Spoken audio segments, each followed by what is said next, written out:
जब धरती पर होता है भीषण अत्याचार, जब जब धरती पर होता है भीषण अत्याचार, वीर पुरुष बनकर कब कोई लेता है अवतार। खारवे खारवे खारवे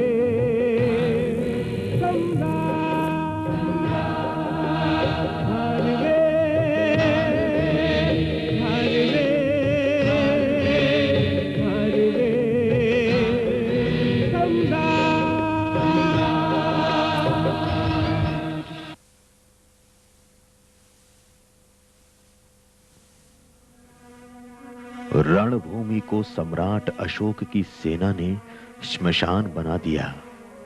मृतक सैनिकों के शवों पर कोई अश्रुपात करने के लिए नहीं रहा। इस विभत्स्य दृश्य पर मानवता और करुणा का लेप लगाने आए बौद्ध भिक्षुओं के दल के साथ उपगुप्त और कारुबाकी। इधर सम्राट अशोक की बर्बरता बढ़ती ही चली जाती है।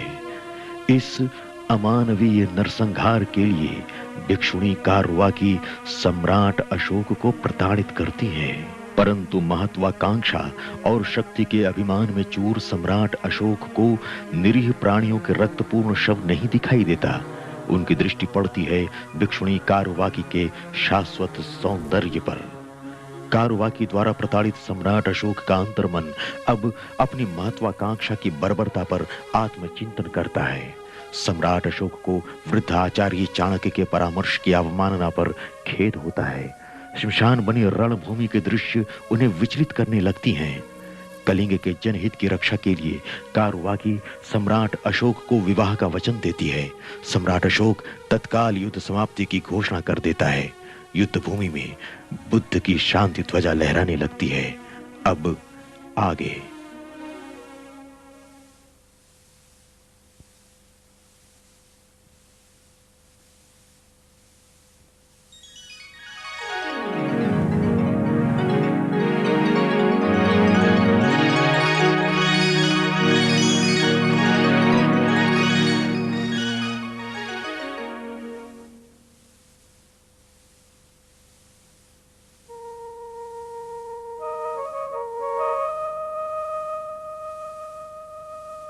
आपने हमें एक दिन युद्ध भूमि में कहा था,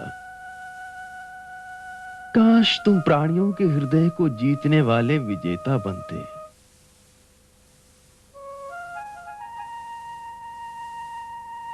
अब हम प्राणियों के हृदय को जीतने वाले विजेता बनना चाहते हैं। चंड अशोक नहीं,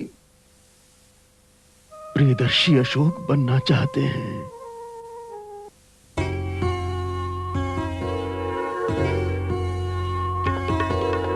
मानव की पीड़ा अनुभव करे जो, मानव की पीड़ा अनुभव करे जो, मानवता का दर्पण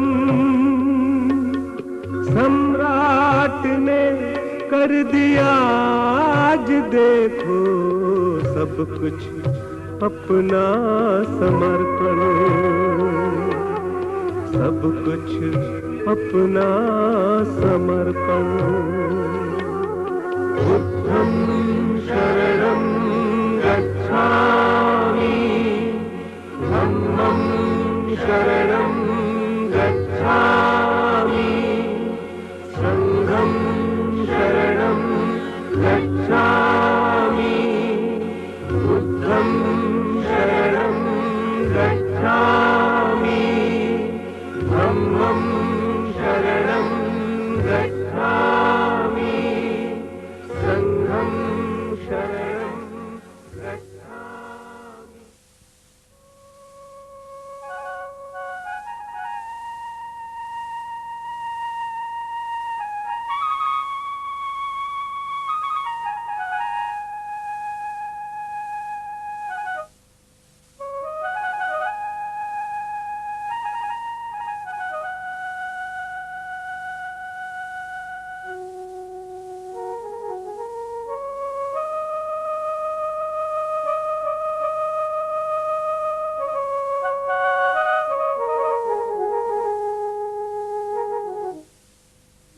अब तो तुम प्रसन्न हो न कारूबाकी। यह चंडाशोक अब धर्माशोक बन गया है। सम्राट, जब आपने धर्म की शरण ग्रहण कर ली तो भगवान तथागत की करुणा आपको प्राप्त हो गई। अब यह करुणा संपूर्ण जगत में वितरण कर दे।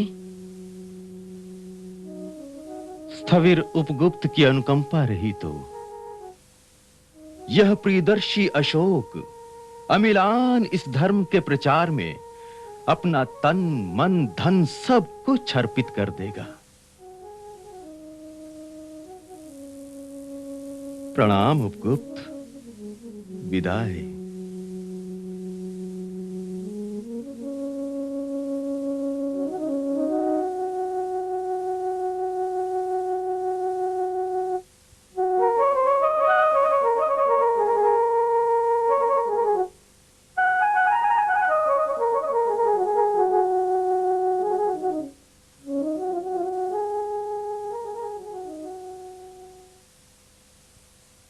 और इस प्रकार कलिंग का युद्ध समाप्त हो जाता है। चंडाशोक अब धर्माशोक में बदल जाते हैं। अपने पुत्र महेंद्र और कन्या संघमित्रा को धर्म प्रचार के लिए सुदूर लंका तक भेजते हैं। अपने संपूर्ण राज्य में शिलालेखों के माध्यम से धर्माज्ञाएं लिखवाते हैं। कालांतर बाद अशोक की मृत्यु के पश्चात मौर्य सेनानायक पुष्पमित्र शुंग मौर्य वंशधर बृहद्रथ को मारकर मगध का राज्य हथिया लेता है। इस अवसर का लाभ उठाकर अन्य राज्यों की तरह कलिंग भी स्वतंत्र हो जाता है, लेकिन अब भी कलिंग का राज सिंहासन रिक्त पड़ा है।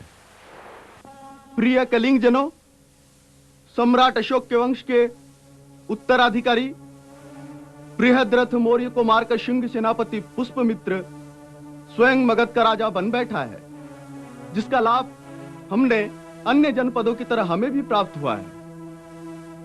बंग, सिंधु, तक्षशिला, कश्मीर, कुरु पंचाल, पांड्य आदि की तरह अब कलिंग भी स्वतंत्र हो गया। अब कलिंग किसी की अधीनता स्वीकार नहीं करेगा। अब कलिंग पर जो भी बुरी दृष्टि डालेगा उसे कुचल दिया जाएगा। प्रिय मित्रों, यह हर राष्ट्रभक्त प्रजा में होना चाहिए, किंतु निजी शक्ति से अधिक महत्वपूर्ण संगठन होता है। कलिंग की विशाल शक्ति का नाश इसीलिए हुआ कि हम नेतृत्वविहीन थे। प्रमुख महोदय का कथन सर्वथा सत्य है। कलिंग राष्ट्र बिना नेतृत्व के, बिना छत के भवन की तरह सुरक्षित है।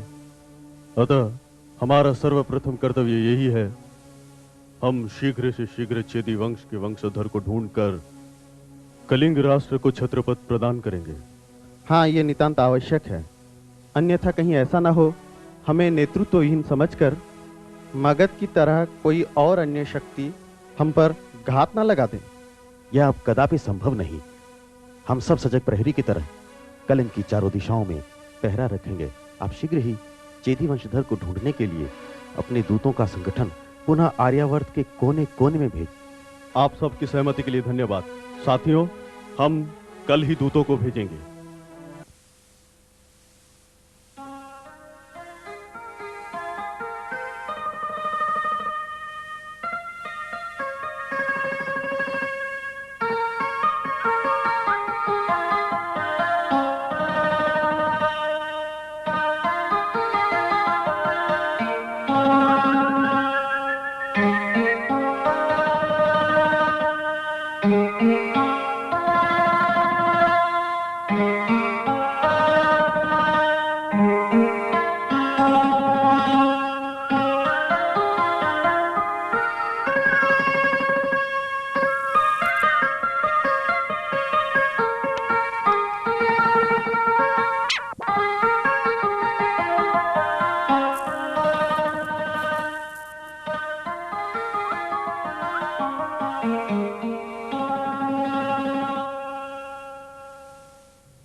महाराज महामेघबान की, महाराज महामेघबान की, महाराज महामेघबान की, महाराज की, महाराज की।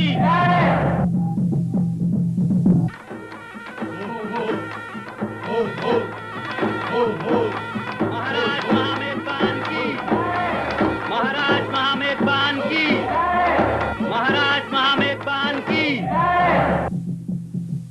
प्रतिस्पर्धा अभी समाप्त नहीं हुई। अब आपकी युवराज चेतराज की पारी है। पुत्र, तुम्हें मल्ल युद्ध के विजेता से लड़कर अपनी शक्ति का परिचय देना है। तात, यदि इस प्रतिस्पर्धा का अंतिम निर्णय हमारे शक्ति प्रदर्शन के बाद किया जाना है तो हमें एक नहीं 2 मल्लों से टकराने की आज्ञा दी जाए। आज्ञा है। प्रणाम तात। विजयी भव।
आयुष्मान भव। क्या यही है तुम्हारी महाराज? हाँ महात्मा। महाराज की जय हो। यह वानप्रस्थी सन्यासी नदी के तट पर अंकित आपके चरण चिन्हों को देखकर इतने प्रभावित हुए कि स्वयं आपके दर्शन करने चले आए हैं।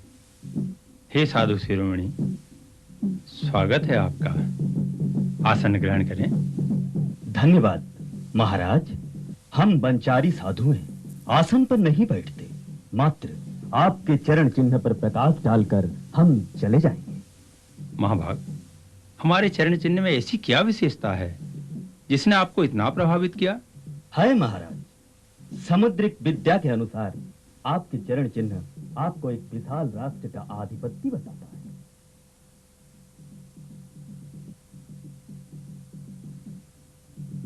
हे महात्मन, पीढ़ियों से हम वनों में ही निर्वासित जीवन जी रहे हैं। महाभारत युद्ध के पश्चात चेदी जनों में वंश की संपत्ति को लेकर परस्पर कलह होता था। अतः कुटुंबी जनों से झगड़ा करने के बजाय हमारे पूर्वजों ने चेदी सत्ता को ठुकरा दिया और वनों में शांति का जीवन जीना स्वीकार किया। भगवान, हमारे पूर्वज अवश्य विशाल साम्राज्य के अधिनायक थे। संभवतः वही वंशानुगत चिन्ह आपको हमारे पिताश्री के पैरों में दिखे होंगे। हे महात्मन, ये वनवासी हमें राजा ही मानते हैं और हम इन्हें प्रजा की भांति पुत्रवत प्यार करते हैं। हम राजा नहीं हैं, हम तो वनवासी हैं। महाराज, आप तो राजा हैं, इसीलिए वनवासी आपको राजा मानते हैं। किंतु हमारा ये बात ध्यान रखना, आप एक विशाल भूभाग के सम्राट बनेंगे। यही नहीं, आपके कुल में चक्रवर्ती सम्राट उत्पन्न होगा। आपकी सभी बातें विस्मयकारक हैं। हमारे पुत्र चेतराज को इन वनवासियों ने पिछली ही पूर्णिमा को युवराज का पद दिया है। हो सकता है यही आपके चिन्ह ज्ञान का फलित हो। ये तो विधाता की विधान है, विधाता ही जाने, अच्छा ज्ञान दे। परंतु महात्मन, हमारा आतिथ्य स्वीकार किए बिना आप कैसे जाएंगे? हम निराहार व्यक्तित्व हैं राजन। किसी भी स्थान पर गाय के दूध दोहन किया जाए, इससे अधिक समय हम रुक नहीं सकते। ये हमारा गुरु की आदेश है। प्रणाम। आयुष्मान भव, आयुष्मती भव। महाराज, कल युवराज का जन्मदिन है। वनवासी जन्मोत्सव मनाना चाहते हैं। अच्छा, मात्र वनवासी ही मनाना चाहते हैं या हमारी पुत्रवधू भी? मनाएंगे, अवश्य मनाएंगे। जो आज्ञा।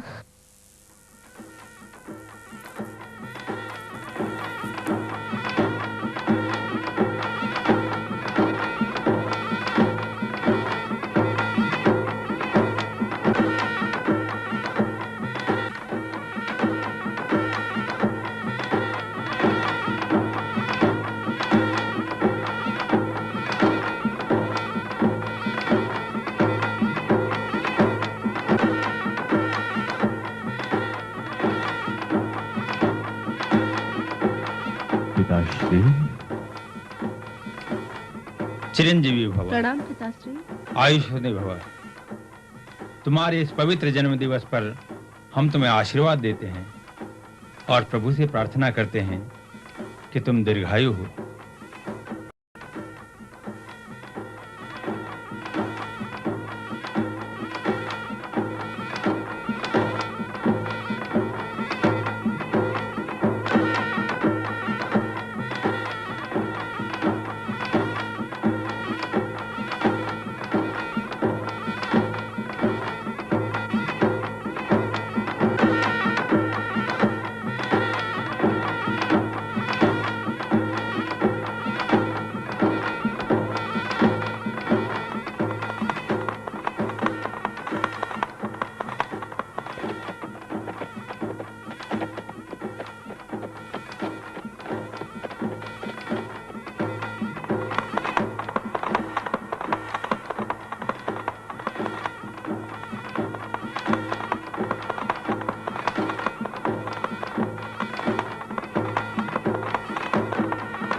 महाराज, महाराज। शांत हो, शांत हो। हाँ, कहो क्या बात है? महाराज, एक विशाल सेना वन में आ रही है। हाथी, घोड़े, रथ सब हैं। बड़े बड़े शस्त्र हैं। वो ग्रामीण से आपके पता पूछ रही है। साथियों, वो सेना कितना ही विशाल क्यों ना हो, किंतु उसका इस वन में विजय पाना असंभव है। चलो चलो।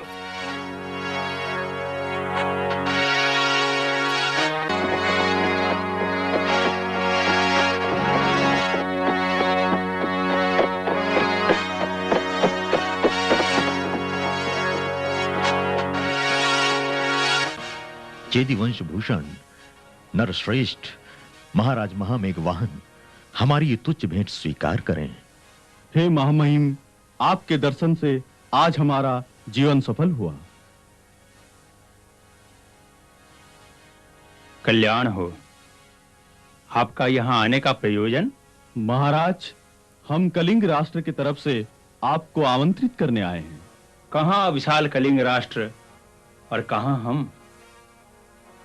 संसार के समस्त संपर्कों से वंचित नितांत वनवासी। कलिंग राष्ट्र हमें आमंत्रित करने आया और वो भी इतनी भव्य सेना के साथ। यह आश्चर्य और दुविधा का विषय नहीं है। हे वाराणसी के विद्वान ब्राह्मण, हमारे मंतव्य स्पष्ट कर दीजिए। हे वाराणसी ब्राह्मण देवता, आप कहिए, हम आपके विचार ससम्मान सुनेंगे। महाराज, आप जितने इनसे अपरिचित थे, उतना ही मैं भी था। मैं तो वाराणसी के गंगा तट पर बैठकर रुद्राभिषेक कर रहा था। ओम त्र्यंबकं यजामहे सुगंधिं पुष्टिवर्धनम् उर्वारुकजीवबन्धनात् मृत्युहुमामृतात् ऋषिछन्दं त्र्यंबकमिति मन्त्रस्य वसिष्ठ ऋषिः अनुष्टभ छन्दः ईश्वरदेवतः पूर्वकर्माणि विनियोगः। ओम नमः शिवाय, ओम नमः शिवाय, ओम नमः शिवाय।